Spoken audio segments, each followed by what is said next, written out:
ബൈബിളിൽ യേശു താൻ ദൈവമാണ് അല്ലെങ്കിൽ ദൈവപുത്രനാണ് എന്ന് യേശു തന്നെ പറഞ്ഞിട്ടുള്ള വാക്യങ്ങൾ. എന്തെന്നാൽ മനുഷ്യപുത്രൻ സാപത്തിന്റെയും കർത്താവാണ്. മത്തായി അധ്യായം 26, വാക്യം 63 മുതൽ 64 വരെ.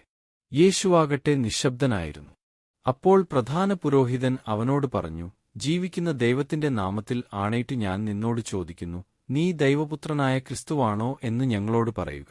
യേശു അവനോട് പറഞ്ഞു, നീ പറഞ്ഞുവല്ലോ. എന്നാൽ ഞാൻ നിന്നോട് പറയുന്നു, ഇപ്പോൾ മുതൽ മനുഷ്യപുത്രൻ ശക്തിയുടെ വലത്തുഭാഗത്ത് ഉപവിഷ്ടനായിരിക്കുന്നതും വാനമേഘങ്ങളിൽ വരുന്നതും നിങ്ങൾ കാണും.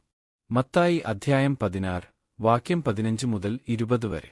അവൻ അവരോട് ചോദിച്ചു, എന്നാൽ ഞാൻ ആരെന്നാണ് നിങ്ങൾ പറയുന്നത്? ശിമയോൻ പത്രോസ് പറഞ്ഞു, നീ ജീവനുള്ള ദൈവത്തിന്റെ പുത്രനായ ക്രിസ്തുവാണ്. യേശു അവനോട് അരുളിച്ചെയ്തു, യോനായുടെ പുത്രനായ ശിമയോനെ, നീ ഭാഗ്യവാൻ.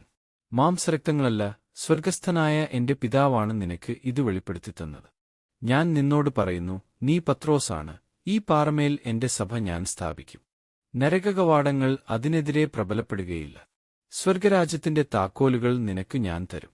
നീ ഭൂമിയിൽ കെട്ടുന്നതെല്ലാം സ്വർഗത്തിലും കെട്ടപ്പെട്ടിരിക്കും, നീ ഭൂമിയിൽ അഴിക്കുന്നതെല്ലാം സ്വർഗത്തിലും അഴിക്കപ്പെട്ടിരിക്കും. അനന്തരം അവൻ താൻ ക്രിസ്തുവാണെന്ന് ആരോടും പറയരുതെന്ന് ശിഷ്യന്മാരോട് കൽപ്പിച്ചു. മത്തായി അധ്യായം 24, വാക്യം 35. ആകാശവും ഭൂമിയും കടന്നുപോകും, എന്നാൽ എന്റെ വചനങ്ങൾ കടന്നുപോവുകയില്ല. യോഹന്നാന് അധ്യായം 15, വാക്യം 4 മുതൽ 7 വരെ. നിങ്ങൾ എന്നിൽ വസിക്കുവിന്, ഞാൻ നിങ്ങളിലും വസിക്കും. മുന്തിരിച്ചെടിയിൽ നിൽക്കാതെ ശാഖയ്ക്ക് സ്വയമേവ ഫലം പുറപ്പെടുവിക്കാൻ സാധിക്കാത്തതുപോലെ എന്നിൽ വസിക്കുന്നില്ലെങ്കിൽ നിങ്ങൾക്കും സാധിക്കുകയില്ല. ഞാൻ മുന്തിരിച്ചെടിയും നിങ്ങൾ ശാഖകളുമാണ്.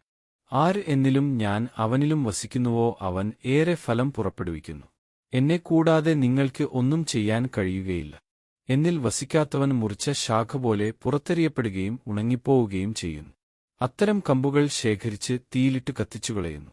നിങ്ങൾ എന്നിൽ വസിക്കുകയും എന്റെ വാക്കുകൾ നിങ്ങളിൽ നിലനിൽക്കുകയും ചെയ്യുന്നെങ്കിൽ ഇഷ്ടമുള്ളത് ചോദിച്ചുകൊള്ളുക, നിങ്ങൾക്ക് ലഭിക്കും. യോഹന്നാന് അധ്യായം 6, വാക്യം 57.